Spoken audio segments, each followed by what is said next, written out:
Autre élément majeur de cette loi climat et résilience, c'est évidemment la partie alimentation.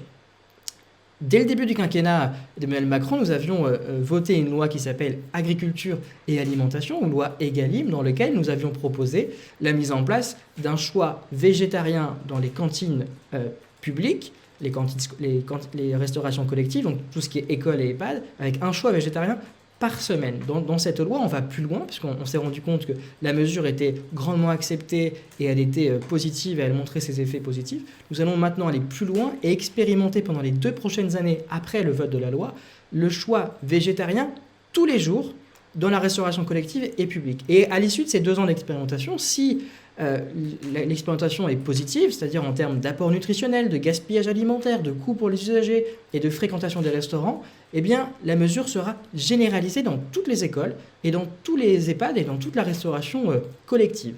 Autre élément que nous avions voté dans la loi agriculture et alimentation, c'était la mise en place de 50% de produits durables et locaux et 20% de bio dans toute la restauration collective publique. Donc là aussi, les écoles et les EHPAD. Avec cette loi climat et résilience que nous allons voter dans les prochaines semaines, on va plus loin et on va permettre à l'ensemble de la restauration, qu'elle soit publique ou privée, d'obliger d'avoir ces critères de sélection de produits de qualité. Il faut quand même savoir aujourd'hui que la restauration collective, c'est plus de 3 milliards de repas par an, ce qui correspond à 50 repas par Français et par an. Donc c'est à peu près 4% du total des repas et de l'alimentation en France. Donc c'est un véritable effet de levier